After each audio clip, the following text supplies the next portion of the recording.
ഡങ്കായി ഡങ്കായി, ഉണ്ണിക്കുട്ടൻ വിളിച്ചു.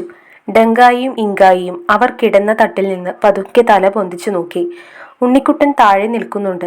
തീവണ്ടിക്കിപ്പോൾ വേഗത കുറവാണ്. താഴെ ആളുകൾ വാതിലിനടുത്ത് കൂടി നിൽക്കുകയാണ്. ഇറങ്ങാനായിട്ട്. ബാക്കിയുള്ളവർ ഉറക്കം തന്നെ. ഇറങ്ങി വരൂ, ഉണ്ണിക്കുട്ടൻ പറഞ്ഞു. ഡങ്കായിയും ഇങ്കായിയും താഴെ ഇറങ്ങി. വണ്ടി കുറച്ചു നിമിഷത്തിനകം സ്റ്റേഷനിലെത്തി നിൽക്കും, ഉണ്ണിക്കുട്ടൻ പറഞ്ഞു. എന്നിട്ട് വാതിൽക്കൽ നിൽക്കുന്ന ഒരാളിനെ ചൂണ്ടിക്കാട്ടി. അതെന്റെ മാമനാണ്. ഞാൻ മാമന്റെ കൂടെ ഇറങ്ങും. നിങ്ങൾ ആരും കാണാതെ ഇറങ്ങി എൻ്റെ കൂടെ വന്നാൽ മതി. ആരെങ്കിലും കണ്ടാൽ എന്താ? ഇങ്കായി ചോദിച്ചു.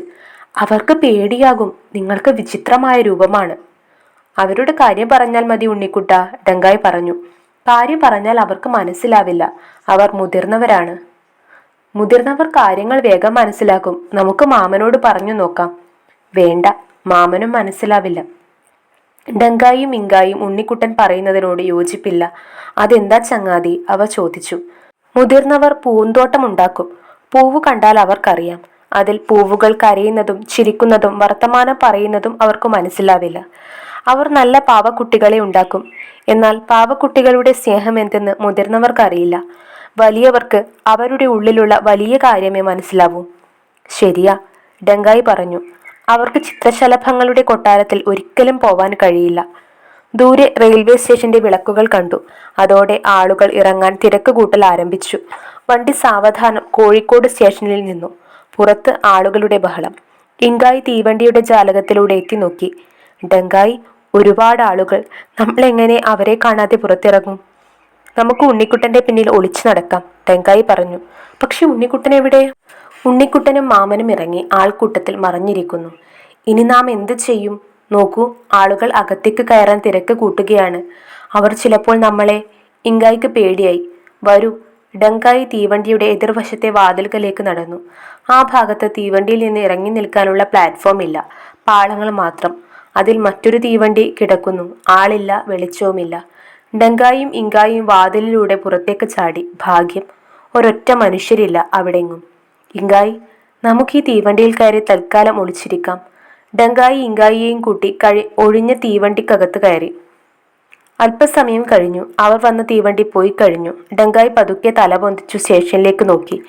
അവിടെ ഇരുന്നു ഉറക്കം തൂങ്ങുന്ന കുറെ ആളുകൾ. അക്കൂട്ടത്തിൽ ഉണ്ണിക്കുട്ടനില്ല. ഉണ്ണിക്കുട്ടൻ പോയി, ഡങ്കായി സങ്കടത്തോടെ പറഞ്ഞു. ഇനി നമ്മൾ എന്തു ചെയ്യും? ഇങ്കായിയും അതുതന്നെയാണ് ചിന്തിച്ചത്. ഉണ്ണിക്കുട്ടൻ ഉണ്ടായിരുന്നെങ്കിൽ മുടിവെട്ടിക്കുന്ന സ്ഥലത്ത് വേഗം എത്താമായിരുന്നു. ആളുകളെ പേടിപ്പിക്കുന്ന രൂപവുമായി ഒറ്റയ്ക്കിറങ്ങി നടക്കുന്നത് എങ്ങനെ? സാരമില്ല, വരൂ, ഡങ്കായി ഇങ്കായിയെ വിളിച്ച് തീവണ്ടിയിൽ നിന്നിറങ്ങി. എന്നിട്ട് വണ്ടിയുടെ മറപറ്റി പിന്നോട്ട് നടന്നു. കുറെ ദൂരം നടന്നപ്പോൾ അവർ തീവണ്ടി സ്റ്റേഷന് പുറത്തായി. ഇനി നമുക്ക് ഉണ്ണിക്കുട്ടന്റെ അടുത്തെത്തണം, ഡങ്കായി പറഞ്ഞു. അതെങ്ങനെ? നമ്മൾ മുതിർന്നവരല്ലല്ലോ, കുട്ടികളല്ലേ. നമുക്ക് ഉണ്ണിക്കുട്ടനെ പോലെ ആഗ്രഹിക്കുന്നിടത്തൊക്കെ പോവാം, തോന്നുന്നതൊക്കെ ഉണ്ടാക്കുകയും ചെയ്യാം. ഉണ്ണിക്കുട്ടൻ നമ്മളെ കാത്തിരിക്കുമോ? തീർച്ചയായും. നടന്ന് നടന്ന് അവർ ഒരു വലിയ കുളത്തിന്റെ കരയിലെത്തി. ഡങ്കായിക്കും ഇങ്കായിക്കും നല്ല ദാഹമുണ്ടായിരുന്നു. അവർ കുളത്തിലിറങ്ങി വെള്ളം കുടിച്ചു. ഡങ്കായി, എനിക്ക് അല്പം വിശ്രമിക്കണം. എനിക്കും. അതാ, അത് കണ്ടോ? ഇങ്കായി കുറച്ചകലെ അരണ്ട വെളിച്ചത്തിൽ ഒരു വാഹനം കിടക്കുന്നത് ചൂണ്ടിക്കാണിച്ചു.